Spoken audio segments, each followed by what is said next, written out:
Praise lord. ప్రభు అయిన యేసుక్రీస్తు నామంలో ప్రార్థనా ఛానల్లో ఈ ప్రోగ్రాం చూస్తున్న మీకు అందరికీ నా హృదయపూర్వక వందనాలు తెలియజేసుకుంటున్నాను. అందరు బాగున్నారు కదా? ప్రైజ్ లార్డ్, హల్లెలూయా. మన వాక్యంలోనికి వెళ్ళక ముందు ఒక చిన్న సంఘటన మీకు తెలియచేయాలని ఇష్టపడుతున్నాను.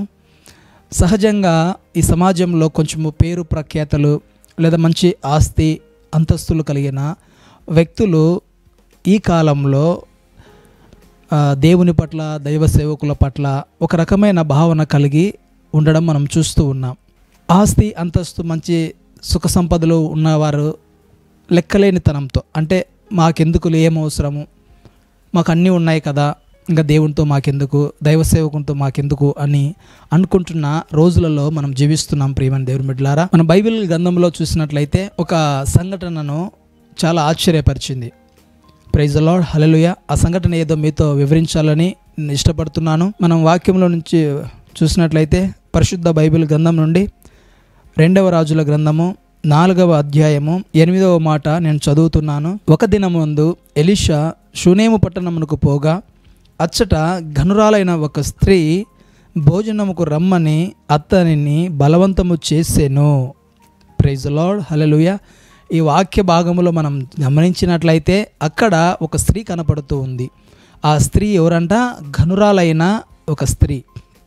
చూడండి ప్రేమని దేవుని బిడ్డలారా, ఘనురాలు అనే ఒక పేరులోనే ఒక అర్థము దాగి ఉంది. ఏంటి ఏదయ్యా అంటే, ఆమె ఒక మంచి స్థితిలో ఉన్న ఒక స్త్రీగా మనకు కనపడుతూ ఉంది.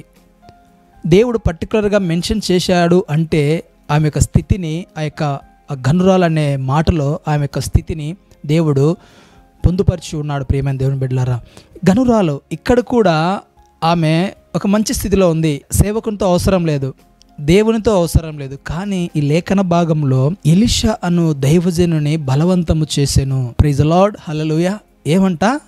బలవంతం చేసెను. ఈరోజు దేవుడు మనతో మాట్లాడబోతున్న అంశము బలవంతము చేసెను. చూడండి, మనం ముందు చెప్పుకున్నట్లు ఈ లోకానుసారంగా ధనవంతులైనటువంటి వారు దేవుని ఎడల, దైవ సేవకుని ఎడల ఒక రకమైన భావన కలిగి ఉన్న రోజులలో మనం ఉంటున్నాం. కానీ ఇక్కడ పరిశుద్ధ గ్రంథంలో మనం చూసినట్లయితే ఈ ఘనురాలైన ఈ స్త్రీ దైవ సేవకుని బలవంతం చేస్తుంది. అంటే ఇక్కడ ఈ స్త్రీ దైవ సేవకుని అతని గుర్తించగలిగింది, అతని యొక్క శక్తి సామర్థ్యాలను గుర్తించగలిగింది. కాబట్టే ఆ దైవ సేవకుని బలవంతం చేస్తుంది. ప్రేమని దేవుని బిడ్డలారా, ఎలీషాను బలవంతం చేస్తూ ఉన్నట్లు మనం లేఖనాలు మనకు సెలవిస్తూ ఉన్నాయి. బలవంతం ఎందుకు చేసింది అంటే, ఆయన ఆ ప్రాంతంలోనికి వెళ్ళినప్పుడు, ఆ షూనేము పట్టణానికి వెళ్ళినప్పుడల్లా ఆమె బలవంతం చేయడం వల్ల, ఆయన ఎప్పుడు వెళ్ళిన ఆ పట్టణానికి ఆమె ఇంట్లో భోజనం చేయడానికి ఆమె బలవంతం చేసింది. అంటే దైవ సేవకునికి ఆతిథ్యం ఇవ్వడానికి ఆమె ఆసక్తి కలిగి ఉంది. అయ్యా, భక్తి గల ఒక దైవజనుడు ఈ ప్రాంతంలో తరచుగా వస్తున్నాడు, అతను ఉండడానికి ఏదైనా మనం అతనికి కావలసిన కనీస వసతులు మనం ఏదైనా ఏర్పాటు చేద్దాము, మనకు అవకాశం ఉంది కదా అని తన భర్తతో మాట్లాడుతూ ఉంది. మాట్లాడిన తర్వాత తన భర్త కూడా ఆమెతో ఏకీభవించి ఆ దైవజనునికి ఒక షెల్టర్ నిర్మించడం మనం చూస్తూ ఉన్నాం. ప్రియమైన దేవుని బిడ్డలారా, ఇక్కడ మనం చూసినట్లయితే ఎందుకు ఆ ఘనురాలైనటువంటి స్త్రీ ఎలీషాను బలవంతం చేసింది? మనము ఇక్కడ ఆలోచించవలసిన విషయం ఏంటంటే, ఎందుకు ఆ ఘనురాలైన స్త్రీ దైవజనుని బలవంతం చేసింది అంటే, దాని కింద వచ్చిన మనం చదివినట్లయితే, చాలా క్షుణ్ణంగా మనం చదివినట్లయితే చాలా బాగా అర్థమవుతుంది. ప్రియమైన దేవుని బిడ్డలారా, ఆ యొక్క స్త్రీ, ఘనురాలైన స్త్రీ దైవజనుని బలవంతం చేయడానికి గల కారణము ఆమెలో ఒకటి కొదువుగా ఉంది. ప్రైజ్ ది లార్డ్, హల్లెలూయా. ఆమెలో ఒకటి కొదువుగా ఉంది. ఆ కొదువును పూడ్చుకొనుటకు తను ఏదైతే ఆశపడుతుందో దాన్ని పొందుకొనుటకు ఆమె ఆ దైవజనుని బలవంతం చేసింది. ప్రియమైన దేవుని బిడ్డలారా, సహజంగా మనం చూసినట్లయితే అందరూ అనుకుంటూ ఉంటారు, మాకు మంచి ఉద్యోగం ఉంది, మంచి ఆస్తిపాస్తులు ఉన్నాయి, మంచి అంతస్తులు ఉన్నాయి, చాలామంది బలగా చుట్టూ బంధువర్గం ఉన్నారు, స్నేహితులు ఉన్నారు, ప్రాణమిచ్చే స్నేహితులు ఉన్నారు, అందరూ ఉన్నారని వాళ్ళు అనుకుంటూ ఉంటారు, వాళ్ళు భ్రమపడుతూ ఉంటారు. కానీ వారిలో ఉండనే ఉంటుంది ఏదో ఒక లోటు. Praise the lord. ఏంది? ఏదో ఒక లోటు వాళ్ళలో ఉండనే ఉంటుంది తప్పకుండా. అదేవిధంగా ఇక్కడ పరిశుద్ధాత్మ దేవుడు కూడా ఆమె యొక్క స్థితి అయితే ఘనమైన స్థితి, కానీ తనలో ఒక కొదువ ఉంది. ఆ కొదువను పూడ్చుకొనుటకు ఆ స్త్రీ ఆ దైవజనుని బలవంతం చేసిందని వాక్యం సెలవిస్తుంది. ప్రియమైన దేవుని బిడ్డలారా, అలాగా తన భర్తతో చెప్పినప్పుడు ఆ షూనేమీరాలు ఆ స్త్రీ తన భర్త చెప్పినప్పుడు వాళ్ళు సిద్ధపరిచిన తర్వాత ఇంకా ఎలీషా గారు తన యొక్క అసిస్టెంట్ అయిన గెహజీతో మాట్లాడుతున్నాడు, అయ్యా ఆమె ఇదంతా చేయడానికి ఏదన్నా ఆశిస్తుందా, మన నుంచి ఏదైనా కోరుకుంటుందా అని తన అసిస్టెంట్ అయిన తన శిష్యుడు అయినటువంటి గెహజీని అడగడం మనం చూస్తూ ఉన్నాం. ప్రైజ్ ద లార్డ్, హల్లెలూయా.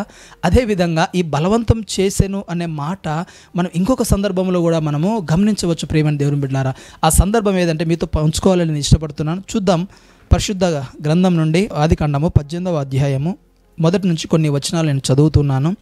మరియు మమ్రే దగ్గర సింధూర వనంలో అబ్రహాము ఎండవేళ గుడారపు ద్వారమందు కూర్చుని ఉన్నప్పుడు యెహోవా అతనికి కనబడెను.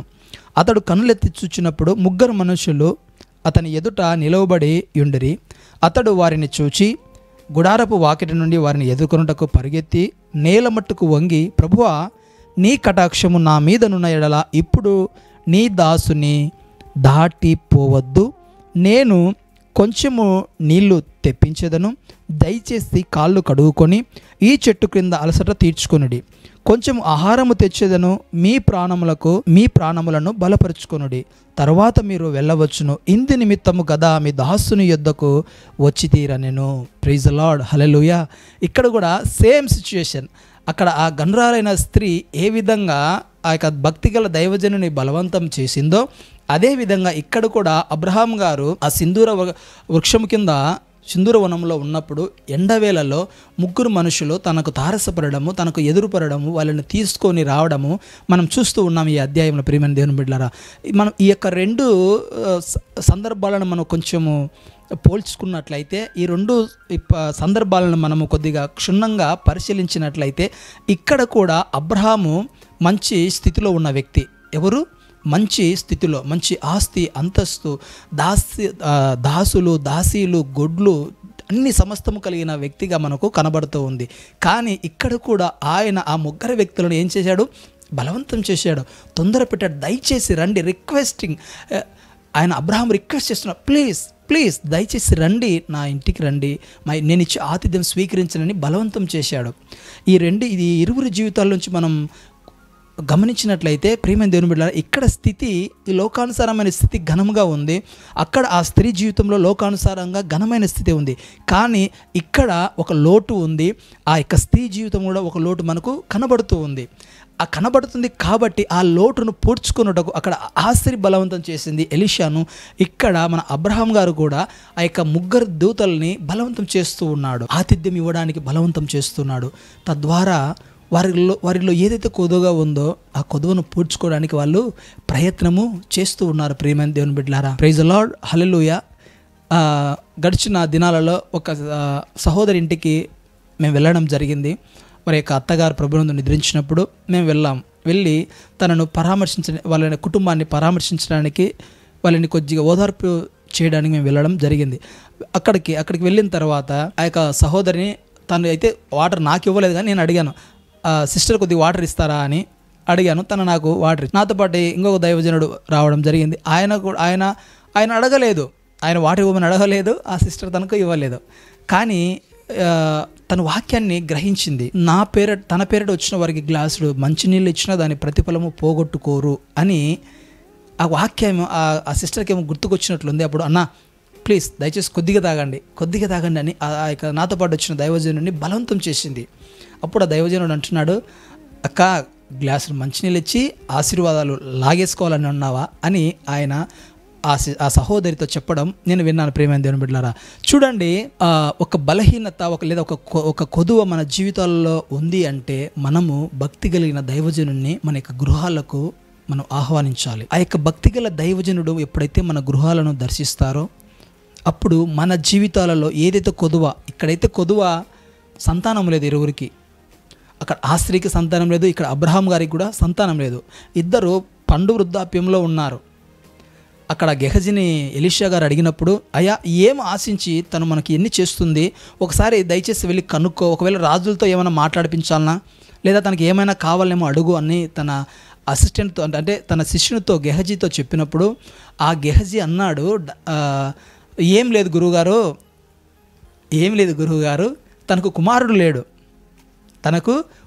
లేడు అని ఆ యొక్క గెహజీ తన గురువైనటువంటి ఎలీషాతో చెప్పడం మనం చూస్తూ ఉన్నాం. సర్వసాధారణంగా ఎందుకండి కొడుకే అని చెప్పి కుమారుడు లేడని చెప్పి కుమార్తె లేదని చెప్పొచ్చు కదా. సంతానం అంటే ఏదో ఒకటి, లేడీ కానీ జెంట్ కానీ ఏదో ఒకటి అక్కడ ప్రొనౌన్స్ చేయాలి.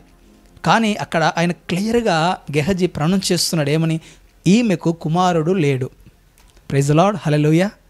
ఇక్కడ అబ్రహాం జీవితంలో మనం చూసినట్లయితే ఇక్కడ కూడా సేమ్ కుమారుడు. ఎప్పుడైతే ఈ మాటలన్నీ పలుకుతూ ఆతిథ్యం తీసుకున్నటువంటి ఆ ముగ్గురు దూతలు అబ్రహాం గారితో అంటున్నాడు, అబ్రహామా, మరుసటి ఏట ఇదే సమయానికి ఈ ప్రాంతానికి నేను వస్తాను, మేము వచ్చినప్పటికీ నీకు ఒక కుమారుడు దయచేయబడుతుంది అని వాళ్ళు చెప్పినప్పుడు గుడారంలో ఉన్నటువంటి హవ్వ నవ్వింది. అప్పుడు ఆ యొక్క నవ్వు వాళ్ళు విని అంటారు, మరలా ఇదే ఋతువు ఈ ప్రాంతానికి వచ్చినప్పుడు నీ ఒళ్ళో ఒక కుమారుడు ఉంటాడు, అతనికి ఇస్సాకు అని పేరు పెట్టుదువు అని వాళ్ళు ఇదే సిచ్యుయేషన్ అక్కడ కూడా మనము చూస్తాం. ప్రియమైన దేవుని బిడ్డలారా, అక్కడ తన యొక్క గురువుతో అంటున్నాడు, ఆమెకు కుమారుడు లేడు అని చెప్పినప్పుడు, సరే నెక్స్ట్ ఈ ఋతువు కల్లా మళ్ళీ మనం ఈ గృహాన్ని సందర్శించినప్పుడు లేదా ఈ గృహానికి వచ్చినప్పుడు ఈమెకు ఒక కుమారుడు పుడతాడు అని చెప్పినప్పుడు అక్కడ ఆమె కూడా నవ్వింది.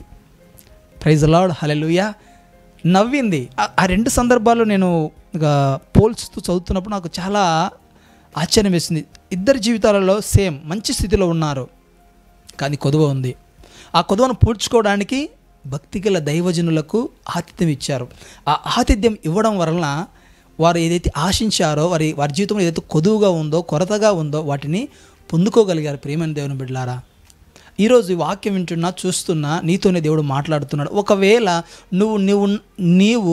నీకు కలిగిన స్థితిని బట్టి నాకు అవసరం లేదు, నేను వెళ్ళవలసిన అవసరం లేదు, నేను ఇక్కడే ఉంటా, నాకు ఎవరితో పని లేదనే స్థితిలో ఉండి నువ్వు వింటున్నావేమో, జాగ్రత్త. ఒకసారి ఆలోచన చేసుకో. నీలో కూడా ఏదో ఒక కొదువ మిగిలి ఉంది. ఆ కొదువ ఏదో దేవునికి తెలుసు, నీకు తెలుసు. కాబట్టి నీతోనే దేవుడు సూటిగా బహు స్పష్టంగా మాట్లాడుతున్నాడు. కాబట్టి నీ జీవితంలో ఉన్నటువంటి ఆ కొదువను నీవు పూడ్చుకోవాలి అంటే భక్తి కలిగిన దైవజనుని నీ యొక్క గృహమునకు ఆహ్వానించు, చక్కని ఆతిథ్యం ఇవ్వు. తద్వారా ఆ కొదువును నువ్వు పూడ్చుకోమని ప్రభు పేరట మీకు సెలవిస్తున్నాను. ప్రియమైన దేవుని బిడ్డలారా, ఈ లోకంలో ధనము శాశ్వతం కాదు, ఆస్తి అంతస్తులు శాశ్వతం కాదు. కానీ మన జీవితాలు ఫుల్ఫిల్మెంట్ కావాలి అంటే, సంపూర్తిగా జరగాలి అంటే ఏ కొరత మన జీవితాలలో ఉండకూడదు. ఒకవేళ ఆ కొరత ఉండగలిగింది అంటే మనం ఎప్పుడైతే దేవుని దగ్గరికి వెళ్తామో లేదా దైవజనుని దగ్గరికి వెళ్తామో, వారిని మనము ప్రేమతో మన యొక్క గృహానికి మనం ఆహ్వానిస్తామో లేదా పిలుచుకుంటామో, అప్పుడు ఆ ఫుల్ఫిల్మెంట్ అనేది నెరవేర్చబడుతుంది. ప్రియమైన దేవుని బిడ్డలారా, కాబట్టి ఇక్కడ ఈ స్త్రీ జీవితంలో అదే జరిగింది. ఇక్కడ అబ్రహాము గారి జీవితంలో సేమ్ జరిగింది. కొడుకు లేడని చెప్పారు, ఇక్కడ కొడుకు అంటే ఇద్దరికి చాలా ఆశ్చర్యం కదా. కూతురు లేదని చెప్పొచ్చు కదా, సంతానం లేదయ్యా, కూతురు లేదు లేదా కొడుకు లేదని చెప్పొచ్చు కదా. చెప్పలేదు. డైరెక్ట్ గెహజీ ఒకటే మాట అన్నాడు, ఈమెకు కుమారుడు లేడు అన్నప్పుడు ఎలీషా గారు పర్మిషన్ గ్రాంటెడ్ చేశారు. నెక్స్ట్ ఈ ఋతువుకు నీ ఒడిలో ఒక కుమారుడు ఉంటాడని చెప్పినప్పుడు ఆమె చాలా సంతోషపడిన. ప్రేమ నమ్మలేదు. తర్వాత అది కనులారా చూసింది దేవుని క్రియ, దేవుని యొక్క అద్భుతము, తన లోటు పూడిపోవడము, తన ఆశ నెరవేర్చబడము తను చూసింది. ప్రేమ దేవుడారా, తరువాత వచనాలు మనం చూసినట్లయితే అక్కడ జరిగిన తర్వాత కుమారుడు పుట్టాడు. కుమారుడు పుట్టిన తర్వాత కొద్ది దినాలకే మరలా కొద్ది దినాలకే ఏం జరిగిందంటే, ఆ బాలుడు పొలం దగ్గరికి వెళ్ళినప్పుడు, తన తండ్రి దగ్గరికి వెళ్ళినప్పుడు ఒక కేక వేశాడు, నా తల పోయేనే అని ఒక మాట పలికి చనిపోయాడు. ప్రియమైన దేవుని బిడ్డలారా, అప్పుడు ఆ యొక్క కుమారుని తీసుకొని వచ్చి గెహజీగా ఎలీషా గారు ఏ రూమ్లో ఉన్నారు ఆ రూమ్లో పడుకోబెట్టారు. ప్రియమైన దేవుని బిడ్డలారా, పడుకోబెట్టి తడువు చేయకుండా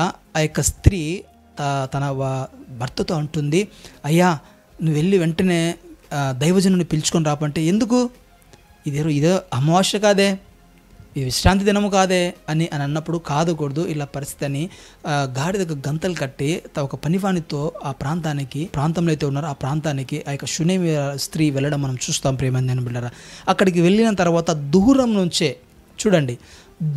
నుంచే ఆయన చూపు ఎవరి మీద పడింది? దైవజనుని చూపు ఆ గనురాలైన స్త్రీ మీద పడి ఆ గెహజీతో అంటున్నాడు, అయ్యా గెహజీ, ఆ యొక్క గనురాలైన షునేమి పట్టణస్థురాలైన ఆ స్త్రీ వస్తుంది, నువ్వు వెళ్ళి ఎదుర్కొని తన క్షేమమును అడుగు, తన భర్త క్షేమమును అడుగు, తన కుమారుని యోగక్షేమాలు అడుగు అని పంపించడం మనం చూస్తూ ఉన్నాం. ప్రియమైన దేవుని బిడ్డలారా, పంపించిన తర్వాత ఆ గెహజీ తను ఆ యొక్క స్త్రీని ఎదుర్కొనడానికి వచ్చినప్పుడు అప్పుడు ఆ స్త్రీ నేను దైవజనుని చూడాలి, దైవజనునితో మాట్లాడాలని చెప్తుంది ప్రేమని దేవుని బిడ్డలారా. అప్పుడు చెప్పిన తర్వాత ఆ యొక్క గెహజీ గారు ఆమెను ఆయన దగ్గర తీసుకెళ్తే ఆ యొక్క స్త్రీతో అంటాడు, ఇదిగో అమ్మ, ఈ యొక్క దండం ఉంది, నా యొక్క దండం ముందు తీసుకుని వెళ్ళి నీ కుమారుని మీద పెట్టు. నువ్వు వెళ్తున్న మార్గంలో నువ్వు ఎవరికి నమస్కారం చేయొద్దు, ఒకవేళ ఎవరైనా నీకు నమస్కారం చేస్తే నీవు ప్రతి నమస్కారం చేయకూడదని చెప్తాడు. అప్పుడు ఆ యొక్క స్త్రీ అంటది, లేదు లేదు, నేనైతే నిన్ను విడిచి వెళ్ళే ప్రసక్తి లేదు. చూడండి, ఈ మాట మాట్లాడడం నాకు చాలా ఆశ్చర్యం వేసింది. ఒక దైవజనుడు లేకుండా నేను వెళ్ళను. ఎంత సేవకునికి ఎంత ఇంపార్టెన్స్ ఇస్తుందంటే, ఎంత గౌరవం ఇస్తుందంటే అంత గౌరవం ఇస్తుంది. ఇక్కడ అంత గౌరవం ఇస్తుంది కాబట్టి తన జీవితంలో ఆ యొక్క గొప్ప కార్యము తను చూడగలిగింది. ప్రేమైన దేవుని బిడ్డలారా, చూస్తున్నా, వింటున్నావు, నువ్వు ఎటువంటి ఇస్తున్నావు నీ సేవకునికి లేదా నీ దేవునికి ఒకసారి జ్ఞాపకం చేసుకో. ప్రేమైన దేవుని బిడ్డలారా, నీవు కూడా అటువంటి గౌరవము దైవజనునికి దేవునికి ఇచ్చినట్లయితే నీ జీవితంలో అసంపూర్తిగా ఉన్నటువంటి నీ జీవితము సంపూర్ణము చేయబడుతుంది. ప్రేమైన దేవుని బిడ్డలారా, తర్వాత మనం చూసినట్లయితే గెహజీని పంపిస్తాడు. అయ్యా గెహజీ, మాకంటే ముందుగా మీరు వెళ్ళండి, మాకంటే ముందుగా మీరు వెళ్ళి ఆ బాలుని మీద దండం పెట్టు, తను బ్రతుకుతాడని చెప్తాడు.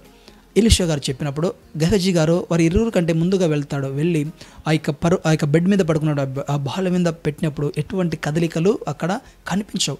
అప్పుడు ఆయన అంటాడు, అయ్యా నాతో అయితే కావట్లేదు, దయచేసి మీరు రండి అని చెప్పినప్పుడు ఆ యొక్క ఎలీషా గారు వారందరినీ బయటికి పెట్టి ఆయన లోపలికి ఆ రూమ్లోకి వెళ్ళడం మనం చూస్తున్నాం. ప్రేమ దేవుని బిడ్డలారా, రూమ్లోనికి వెళ్ళి ఆ యొక్క బాలునికి కళ్ళ మీద కళ్ళు పెట్టి మూతి మీద మూతి పెట్టి అలా చేయడం వలన అతనిలో వెట్ట కలిగి అతడు తుమ్మి జీవం పొందుకున్నాడు.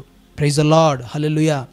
చూడండి, చనిపోయినప్పుడు ఆ స్త్రీ ఆ దైవజనుడితో ఒక మాట, నేనేమైనా అడిగినానా వెళ్ళినవాడా, నా కుమారుని కావాలని నేను అడిగినానా, నాకు ఎందుకు ఇచ్చావు, ఇచ్చిన తర్వాత ఎందుకు మరలా అతను చనిపోయాడు అని అక్కడ దైవజనుని అడగడం మనం చూస్తున్నాం. ప్రేమైన బిడ్డలారా, కానీ దేవుడు ఆ యొక్క కొదువను తీర్చాలా, ఆ కొరతను తీర్చాలని ఇష్టపడ్డాడు కాబట్టి దైవజనుని పంపించడము, ఆ దైవజనుని ఆమె ఇష్టంగా బలవంతం చేయడము, తన ఇంటిలో ఆతిథ్యం ఇవ్వడం, ఇదంతా దేవుని చిత్త ప్రకారంగా జరుగుతుంది. ప్రేమైన దేవుని బిడ్డలారా, ఆ స్త్రీ అన్నప్పుడు నేను అడిగానా అన్నప్పుడు నేను కూడా కొంచెం ఆలోచన చేశాను.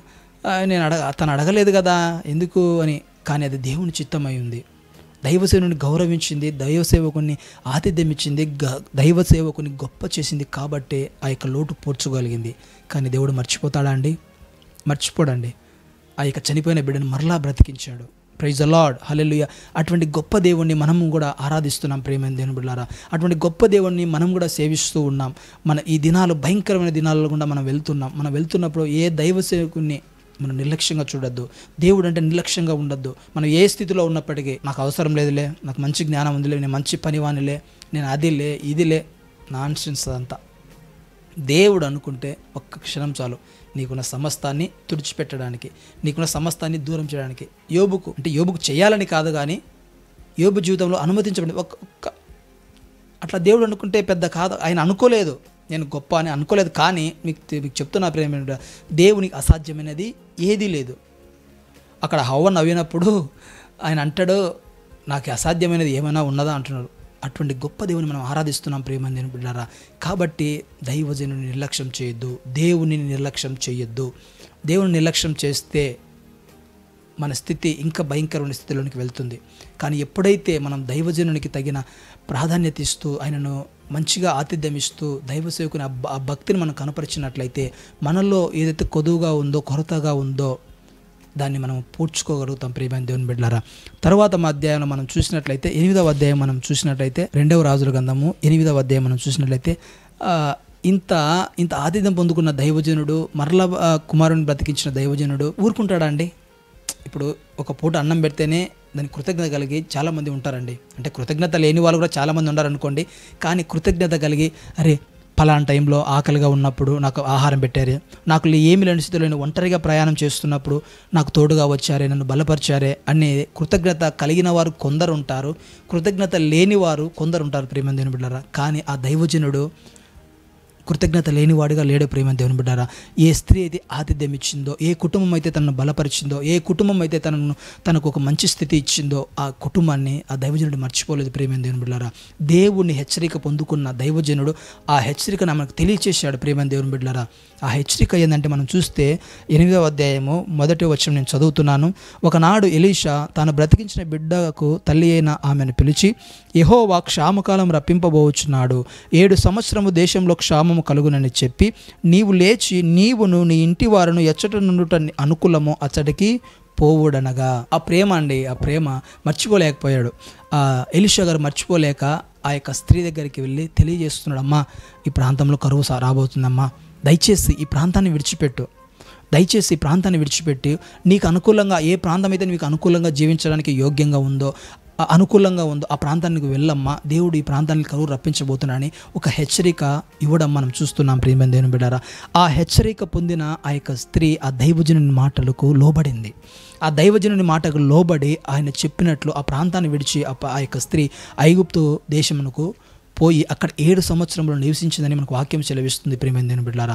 చూడండి, ఒక గృహము ఏ గృహమైనా ఒక దైవజనునికి ఆతిథ్యం ఇస్తే ఆ దైవజనుడు ఎల్లవేళలా ఆ గృహం పట్ల ఒక బాధ్యత కలిగి ఉంటాడు ప్రియమైన దేవుని బిడ్డలారా.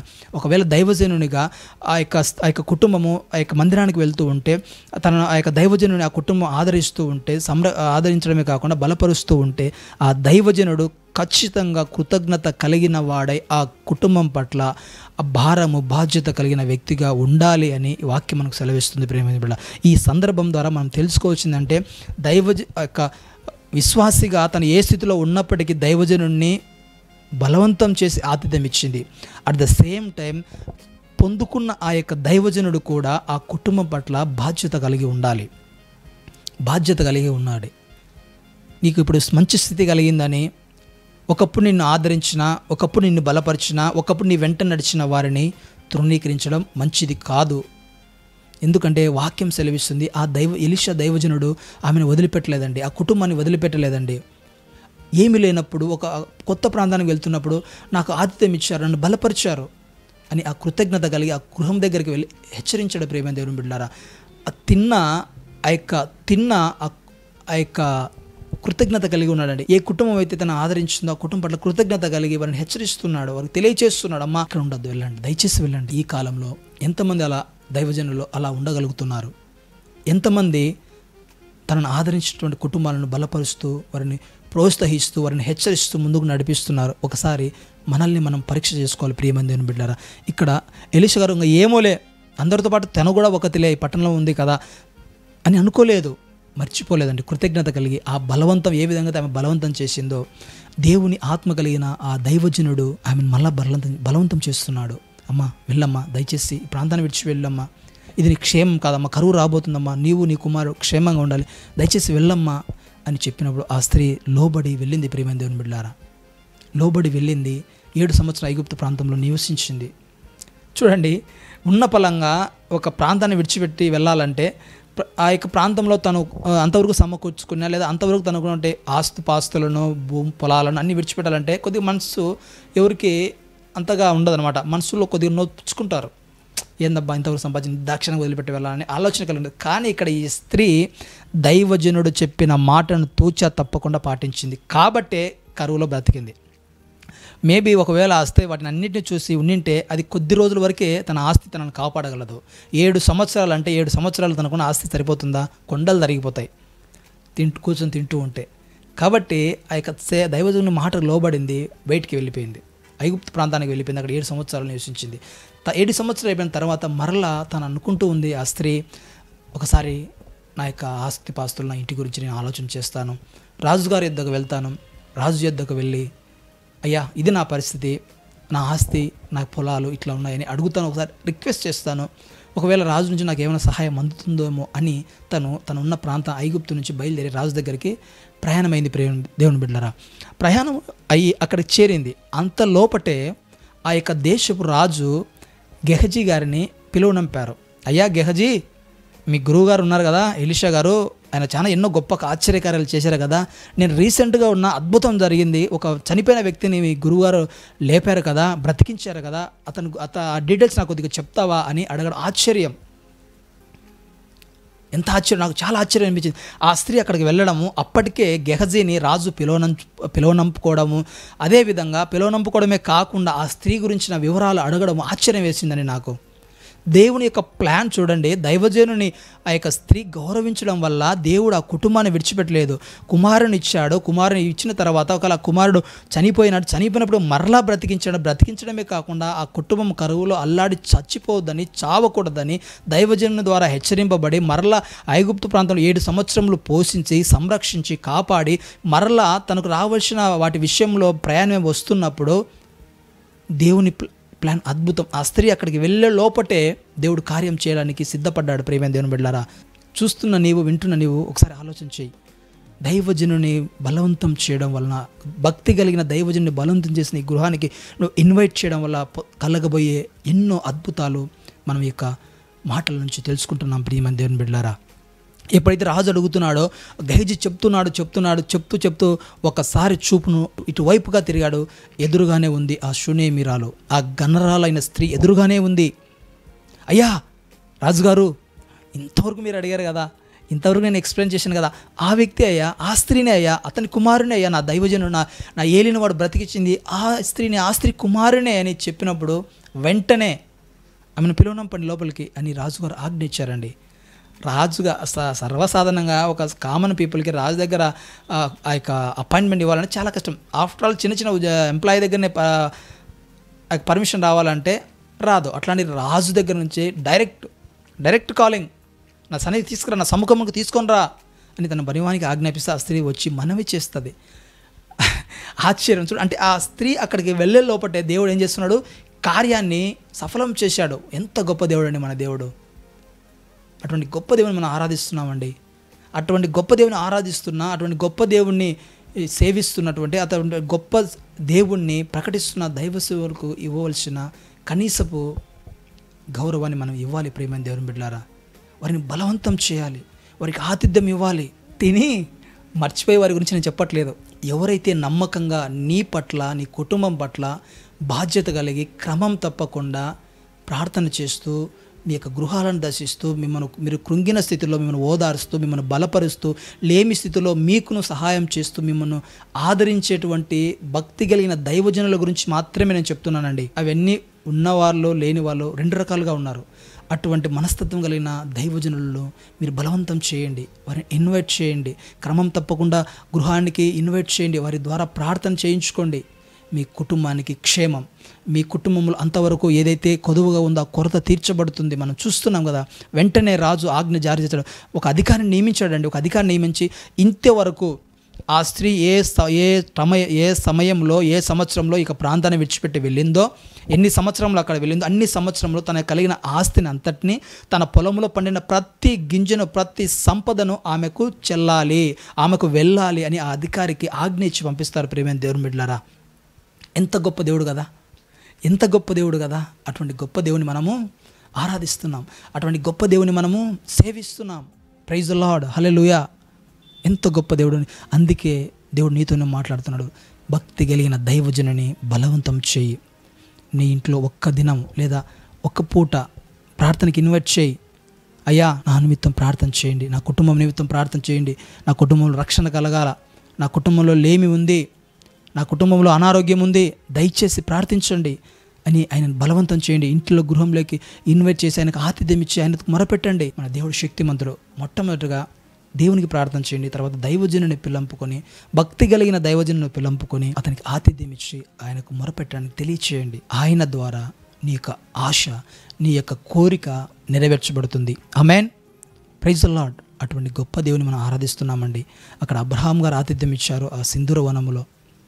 ఇక్కడ ఘనమైన స్థితి ఉన్నప్పటికీ అక్కడ ఆయన ఆతిథ్యం ఇచ్చాడు, అక్కడ ఆయన కుమారుని పొందుకున్నాడు, ఇక్కడ ఏ స్త్రీ కుమారుని పొందుకుంది. ఇక్కడ వృద్ధాప్యంలో జరిగింది, అక్కడ వృద్ధాప్యంలో జరిగింది. నీవు భక్తి కలిగిన నీ దైవజనునికి నువ్వు ఆతిథ్యం ఇస్తున్నావా? ఒకవేళ ఆతిథ్యం ఇంతవరకు ఇవ్వలేదేమో, గడిచిన సంవత్సరం అంతా ఒకవేళ ఇవ్వలేదేమో, మర్చిపోయామో, మేబీ అందుకే ఉండొచ్చు మీరు అనుకున్నవి కొన్ని నెరవేర్చబడకపోవడానికి కారణం. కాబట్టి జ్ఞాపకం చేసుకోండి. ఈ నూతన సంవత్సరంలో దైవజనుని ఇంటికి పిల్లంపుకోండి. భక్తి కలిగిన దైవజనుని ఇన్వైట్ చేయండి, ఆతిథ్యం ఇవ్వండి. దేవుడు గొప్ప కార్యాలు మీ కుటుంబంలో, మీ కుటుంబంతో పాటు మీ బంధువుల కుటుంబంలో, మీ బంధువుల కుటుంబంలోనే కాక మీ యొక్క వీధిలో ఉన్న అందరి కుటుంబాలలో దేవుడు గొప్ప కార్యాలు చేయాలని ఆయన ఇష్టపడుతున్నాడు, ఆయన ఆశిస్తున్నాడు. కాబట్టే ప్రియమైన దేవులారా, దేవుడు మీతోనే మాట్లాడుతున్నాడు. ఈ మాటలన్నింటినీ వింటున్న మీ అందరి జీవితాలలో దేవుడు నీరు కట్టి నూరంతలుగా ఫలభరితంగా మార్చునుగాక. ఆమేన్. తలల వంచండి, ప్రార్థన చేద్దాం. పరిశుద్ధుడా, ప్రేమ కలిగిన తండ్రి, మీకు వందనాలు, స్తోత్రాలు, స్తుతులు చెల్లించుకుంటున్నాం. ప్రభువా, దయగలిగిన తండ్రి, నీకు వందనాలు, స్తోత్రాలు. ఇంతవరకు మీరు మాతో మాట్లాడిన ప్రతి మాటను బట్టి మీకు వందనాలు, స్తోత్రాలు నాయన. ప్రభువా, సమస్తమైన మహిమ, ఘనత, కీర్తి, ప్రభావములు కేవలం మీ నామానికి మాత్రమే చెల్లిస్తూ నజరేయుడైన యేసుక్రీస్తు నామంలో ప్రార్థిస్తున్నాం మా ప్రియ పరలోకపు తండ్రి. ఆమేన్, ఆమేన్, ఆమేన్. దేవుడు మిమ్మల్ని మీ కుటుంబంలో దీవించి ఆశీర్వదించునుగాక. ఆమేన్.